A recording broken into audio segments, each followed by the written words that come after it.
Akkam jirtu kabajamtootaaf dhaggeeffattoota qophii keenyaaf guyyaa har'aa nama seenaa ajaa'ibsiisaaf garaa nama nyaatu qabu tokko qabadhee isiniif dhiyaaddeera. Barreessaa kitaabaa Mitikkuu Biraanuu jedhama. Barreessaa kitaabaa Mitikkuu Biraanuu wajjin hanga turtii goonutti akka nu waliin turtan kabajaan isin gaafachaa. Baga nagaan dhuftee Mitikkuu. Baga nagaan neetti. Mee seenaa jireenya kee dhaggeeffattoota keenyaaf akka qooddu. Akkuma sila maqaa koo irraa himuu eegale maqaan koo Mitikkuu Biraanuu Gammachuu jedhama.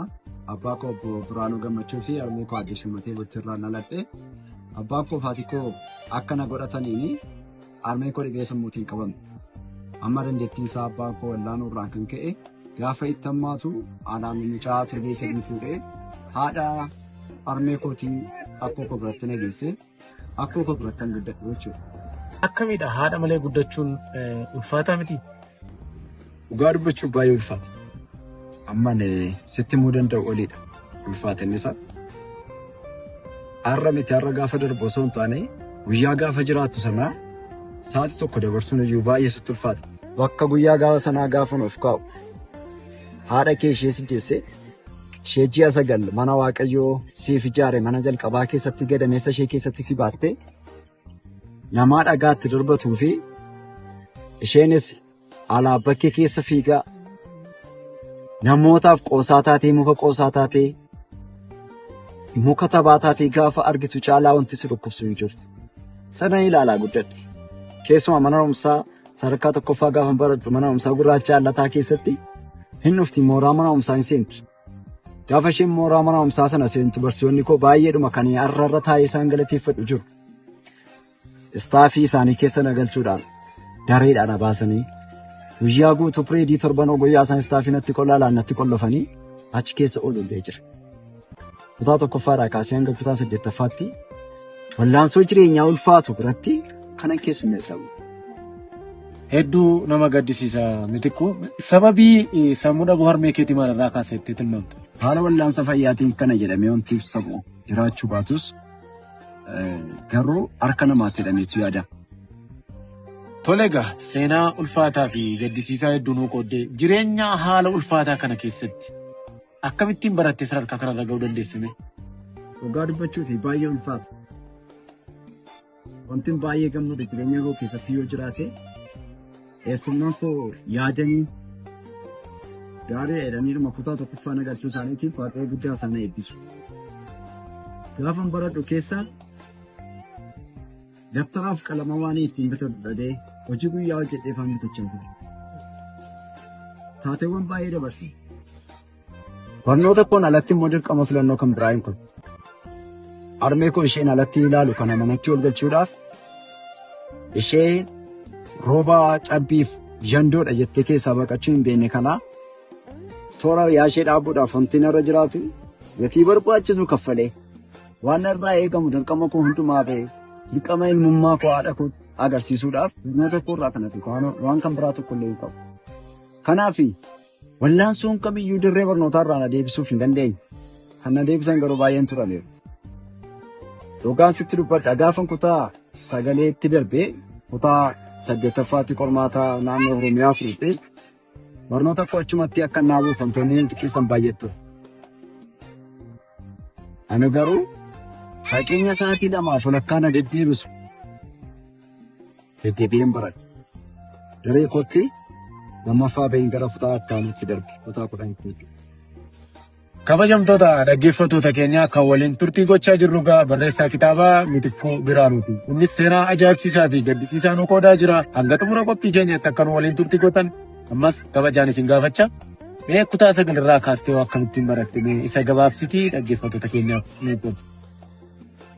Egaa kutaa 9 haala ammasiin jedhan baradheera. Haala sanaan immoo kutaa 10 itti fufuun hin danda'amu. Sababni isaa yeroo sana qormaanni biyyaalessaa maatirikii kan jedhu sun kutaa 10tti waan ta'eef barnoota koo addaan kutuun dirqama natti ta'e. Gaafan barnoota koo addaan kutu kana akka aanaa kootti aanaa haaruu bakka amma magaalaa Jiituu jedhamtutti walaloof diraamaadhaan baay'ee beekamaa waan ta'eef waltajjii hundumaa deemee kan hawwisu ana ture. Maallaqa achirraa naa kaffalamu walitti qabachaa buna ciradhee kutaa 10ffaatti dhufee baradhe. Kutaa 10ffaa gaafan baradhu mana kireeffadhee maallaqaan walitti qabadhe sanaan mana mataa koo ijoollee wajjin kireeffadhee galeera. Haa ta'uti gaafan kireeffadhee galu kanaa illee mudannoo baay'een qaba. Guyyaa tokko nan yaadadha. Guyyaan isaa roobiidha. Yeroo birraati. Yeroo birraa yeroo boqqolloo isheetiin ba'uudha. Harmeen ijoollee wajjin galuu boqqolloo isheetii fidaniiru. Galgala isaa ijoolleen yeroo barataan buna danfifatu sana irratti buna danfifamu sana irratti maal jedhu ture kan kootu dura akaama boqqolloo kan kootu dura nyaatama jechuu irratti wal morkatu turan. As ilaalee achi ilaalee harmeen isaa kan guyyaa gaafa sanaa boqqolloo hin geessineef harmeen boqqolloo geessuufis kan hin qabne ana ture. Ani tapha kana keessaa ala miti jedheetan alaan ofitti qollofeen galma kellaa ala ba'een alaan ofitti qollofeen ala tureetanii amma isaan nyaatanii fixanitti dhimma bunni sun dhumutti bu'aan dabarse.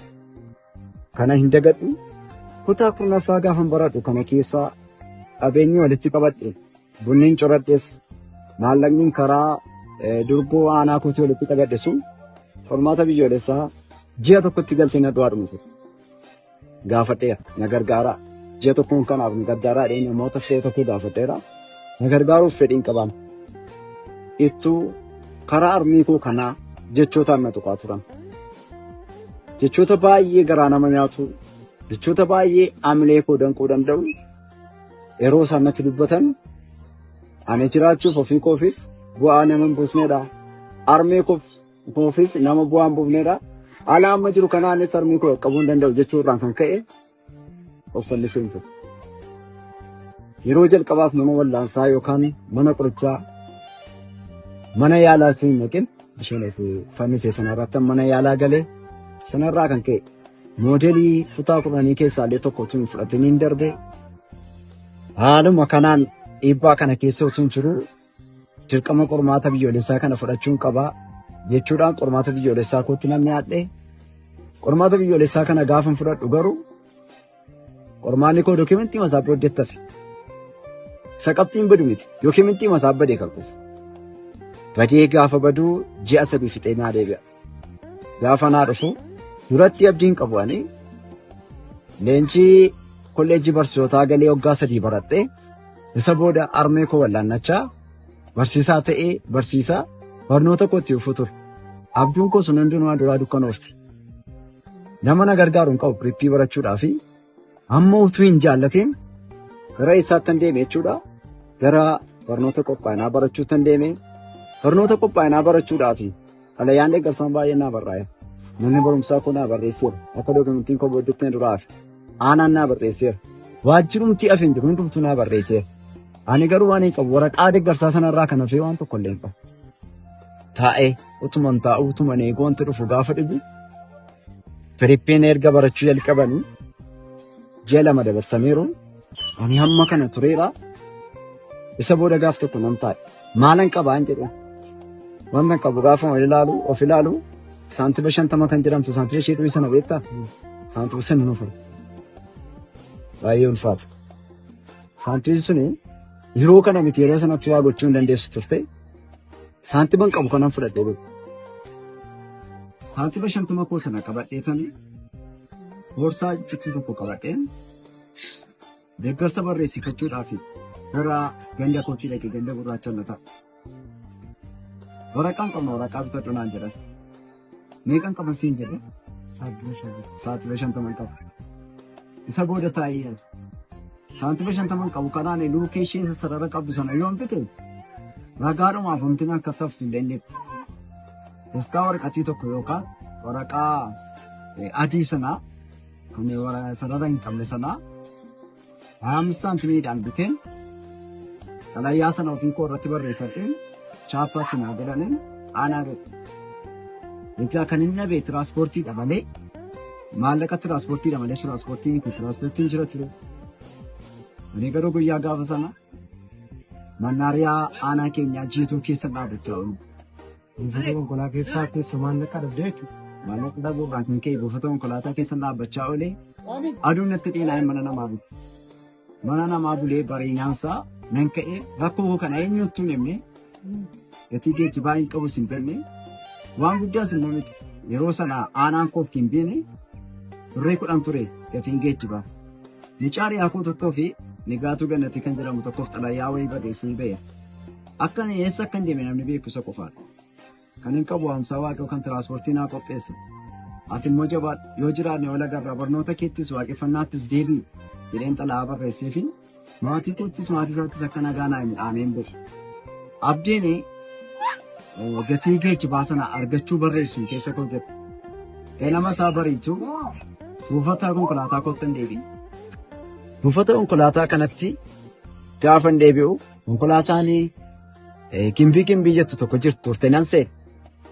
Maallaqa homaa hin qabu garuu dhaqee akkuma carraa foddaa biraan hin taa'e. Gaafa hin taa'u barsiisaan reefu qacaramu tokko tiitaayii qacaramu tokko yeroo sana fiigee dhufee miti kunuunsaa deemaa hirtaa naan jedhe. Eeyyeen hin jedhe. Anoo maallaqa hin qabu jedhee maallaqa birrii 10 naa kenne. Sitti meeraa aanaan keenyaa fi gimbiin yeroo sana birrii 10dha. Birrii 10 sana kaffaladheen gimbii ka'e. Gaafa gimbii ga'u gimbii keessa hin beeku. Namas hin beeku. Safaras hin beeku. Isa jalqabaa baarandaa buluudhaan hin jalqabe. Baarandaa koon bulaan bariinan ka'e. Barattoota yuunifoormii uffatanii akkas deeman hin arge. Gara mana barumsaa qophaa'inaatti deeman.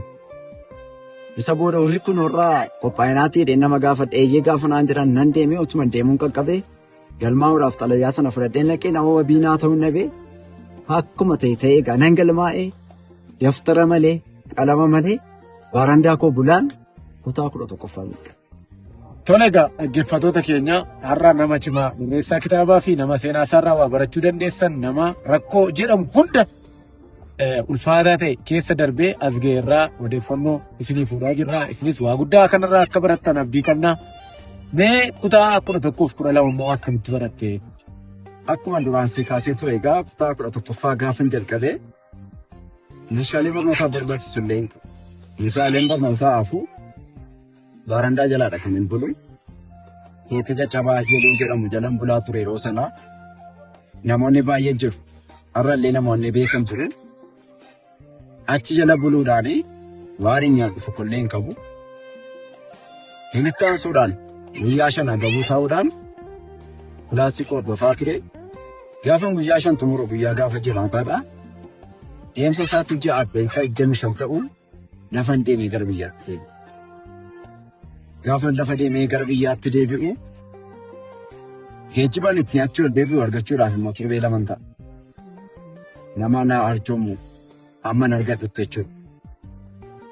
Sana keessa namoonni na tumsaa turan baay'een jiru. Isaaniin irra carraa kanaan galateeffachuun barbaada.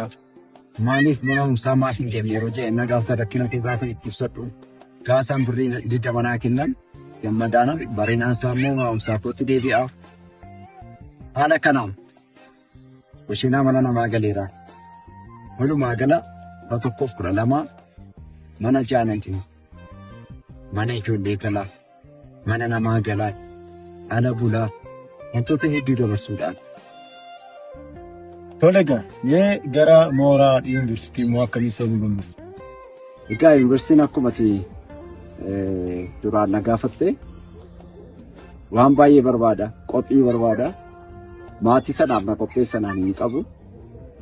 Waan hin yaadatu keessaa kan hin daganne gaafa yuunivarsiitii galuuf jedhu gatii geejjibaan ittiin deemu waldaan keessatti tajaajilaa guddadhe birrii 500 kennanii birrii 500 surree tokko fedhee tisheertii tokko fedhee humteetti siin jechuun danda'a waan muraasatu turaafe isa booda borontaa gaafa yuunivarsiitii deemu wanti tokko harkan gacarraa ta'e yuunivarsiitiin naga'e mooraa mattuu yuunivarsiitiidha. Yuunivarsiitii jalqabaadha.